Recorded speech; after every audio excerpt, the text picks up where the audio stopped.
Yoho, apa kabar nakama semuanya?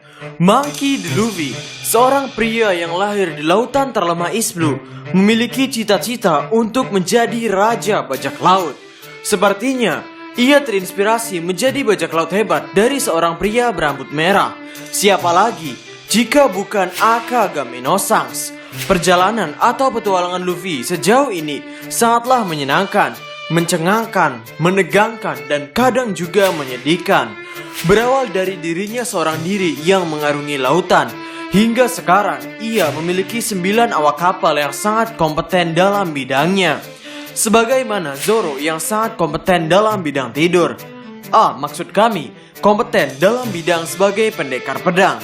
Ada juga Sanji yang sangat kompeten sebagai juru masak kapal ini. Semua awak kru memiliki perannya masing-masing. Dan sekarang kami ingin mencoba mendiskusikan mengenai kapankah Luffy akan kalah lagi di perang Onigashima ini. Jadi, selamat datang di Mega Teori Diskus OP. Tanpa basa-basi lagi, langsung saja, mari kita mulai. One Piece Chapter 1000 menjadi chapter yang ditunggu-tunggu oleh kita semua. Jika dari jadwal yang ada, sepertinya One Piece Chapter 1000 baru akan dirilis pada tahun baru, tidak pada akhir 2020. Terlepas dari itu, kami sudah mencoba untuk mendiskusikan karakter hebat yang mungkin muncul pada chapter 1000. Dan di video ini, kami membuat kemungkinan lain. Bagaimana jika di One Piece Chapter 1000 bukanlah karakter hebat yang muncul, melainkan ada sebuah event yang sangat penting dalam perang Onigashima. Sebuah event yang menjadi perang ini semakin panas, mengingat perang Onigashima semakin hari semakin panas. Sekarang kita tahu bahwa Arc Wano Kuni ini mengusung tema Kabuki, di mana terdapat 5 babak pada tarian Kabuki, yakni Jo, Ha, Q, yang mana hanya itu ada 3 babak. Dan setelah kami teliti lebih dalam, ada clue mengenai babak-babak ini. Babak pertama Arc Wano Kuni itu muncul pada One Piece Chapter 909 dan ditambah 15 chapter, yang artinya Arc Wano Kuni babak pertama berakhir pada chapter 924. Dari sini babak pertama memiliki total chapter sebanyak 16 chapter. Kemudian babak kedua Arc Wano Kuni ini muncul pada One Piece Chapter 925 ditambah 30 chapter, yang mana babak kedua Arc Wano Kuni berakhir pada chapter 955 dan memiliki total chapter sebanyak 31 chapter. Dari sini, bukankah sebenarnya Arc Wano Kuni memiliki pola dari babak ke babaknya, di mana setiap babak akan mendapatkan 15 chapter tambahan, atau bisa juga kelipatannya dari angka 15. Jika babak pertama itu ditambah 15 chapter dan babak kedua ditambah 30 chapter, ada kemungkinan babak ketiga merupakan kelipatannya, yakni akan ditambahkan 45 chapter, yang mana sebetulnya babak ketiga Arc Wano Kuni itu muncul pada One Piece Chapter 958, yang artinya jika One Piece mencapai chapter 1000, sudah 42 chapter berjalan di babak ketiga ini, yang berarti jika sesuai dengan pola, One Piece babak ketiga akan berakhir di One Piece Chapter 1003.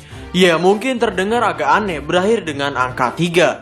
Tapi jika kita menghitung angka chapter selingan Arc Wano Kuni, yakni dari chapter 956, maka babak ketiga akan berakhir pada chapter 1000, atau setidaknya chapter 1001, yang mana nantinya akan memiliki total 46 chapter.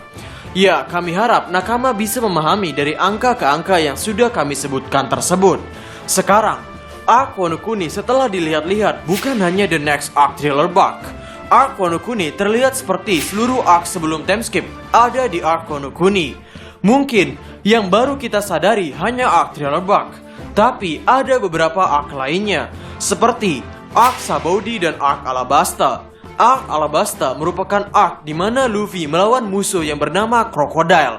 Crocodile merupakan seorang pemimpin yang berniat untuk memiliki senjata kuno, dan dia juga mencoba untuk menduduki kekuasaan kerajaan Alabasta. Agak mirip seperti Kaido yang sekarang, ia juga mengincar untuk memiliki senjata kuno. Dan ada banyak kemiripan dalam arc ini. Desas-desus tentang arc Alabasta itu sebetulnya dimulai dari kelompok kru topi jerami yang menerima tawaran untuk membantu Vivi.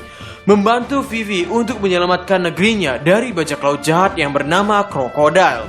Sebetulnya, Luffy bertemu dengan Vivi itu ketika Luffy berada di Reverse Mountain, atau lebih tepatnya ketika kelompok kru topi jerami berada di dalam perut paus, yang waktu itu Vivi masih terlihat seperti penjahat.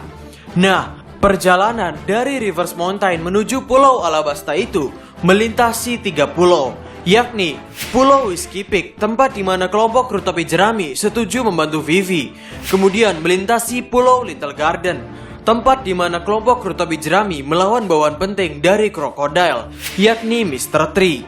Dan kemudian kita ke Drum Island, tempat di mana Nami dirawat dan diobati, yang kemudian Chopper ikut berlayar ke dalam bajak laut kru topi jerami. Setelah itu mereka baru sampai di Alabasta. Dari sini, jika tidak dihitung Alabastanya, Luffy singgah 3 kali di pulau yang berbeda. Dan sekarang, arc Wano Kuni desas-desusnya dimulai dari arc Tang Hazard, di mana kelompok kru topi jerami setuju untuk membantu Kinemon serta Momonosuke untuk membebaskan negerinya dari bajak laut jahat bernama Kaido. Dari pulau di mana mereka bertemu, yakni Pang Hazard, Luffy melintasi beberapa pulau untuk menuju Wano Kuni. Dan apakah Nakama tahu berapa jumlah pulau yang Luffy lintasi?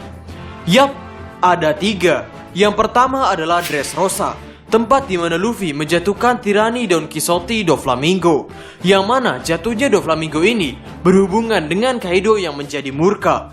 Kemudian yang kedua adalah Pulau Zou, dan yang ketiga adalah Pulau Whole Cake Island. Lalu baru setelah itu Luffy sampai di Pulau Wano Kuni. Dan jangan lupakan juga keterkaitan antara keretakan kepala Usopp yang terjadi pada arc Alabasta dengan arc Wano Kuni. Eiichiro Oda secara sengaja memang mencoba untuk mengkaitkan arc Wano Kuni dengan arc Alabasta. Pada saat arc Alabasta, di pertempuran pertama Luffy melawan Crocodile, Luffy mengeluarkan banyak sekali jurus, namun tidak berdampak pada Crocodile, yang akhirnya pertempuran dimenangkan oleh Crocodile. Ini sama seperti sebagaimana Luffy menyerang Kaido. Luffy menyerang Kaido berkali-kali, tapi sebetulnya serangan Luffy tidak berdampak pada Kaido, yang kemudian Kaido mengalahkan Luffy. Di pertempuran kedua Luffy melawan Crocodile, yakni pada One Piece chapter 199, di momen ini Luffy sudah memiliki titik terang agar serangannya bisa berdampak pada Crocodile, yakni menggunakan air. Dan memang serangan-serangan Luffy pada One Piece chapter 199 ini memukul mundur Crocodile, yang mana semua orang terkejut. Akhirnya ada juga orang yang bisa melukai Crocodile. Dan di chapter 199 berakhir dengan Luffy yang mengaliri tangannya dengan air. Kemudian chapter 200 menjadi chapter yang berjudul Water Luffy, yang mana di chapter ini menjadi chapter di mana Luffy versus Crocodile. Tidak seperti di chapter sebelumnya, Crocodile di chapter 200 memberikan perlawanan yang lumayan, yang kemudian akhir panel chapter 200 menunjukkan sesuatu yang benar-benar menjanjikan, di mana Luffy menggunakan teknik Basoka. Dari akhir panel chapter ini, sepertinya Nakama memiliki gambaran bahwa wah, sepertinya kali ini pertempuran akan dimenangkan oleh Monkey D. Luffy. Lalu apakah benar begitu? Pada One Piece chapter 201, Luffy dikalahkan oleh Crocodile untuk kedua kalinya. Sepertinya sekarang Nakama sudah memiliki gambarannya. Kami pikir arc Wano Kuni akan sama seperti itu. Chapter 199 yang mana Luffy sudah tahu cara melawan Crocodile akan terjadi pada chapter 999 arc Wano Kuni, di mana Luffy sudah tahu cara untuk melukai Kaido, yakni menggunakan Haki Ryuo. Dan di chapter 1000 akan sama seperti chapter 200. Luffy bertempur seakan-akan sangat menjanjikan untuk menang melawan Kaido. Dan di chapter 1001 akan sama seperti chapter 201, yang mana meskipun Luffy sudah tahu cara melukai musuh, ia akan dikalahkan kedua kalinya oleh Kaido. Dan kita semua tahu, pada babak ketiga Kabuki mengartikan sebuah tragedi. Dan tragedi besar dari arc Wano Kuni merupakan kekalahan dari seluruh harapan para aliansi. Dari sebagaimana kita sudah melihat Akazaya yang dikalahkan oleh Kaido, dan kemudian kekalahan dari aliansi yang mereka bawa, yakni Monkey D. Luffy. Ini akan menjadi pukulan berat bagi seluruh aliansi Wano Kuni. Tragedi di mana harapan mereka untuk mengalahkan Kaido ternyata telah ditumbangkan semua oleh Kaido.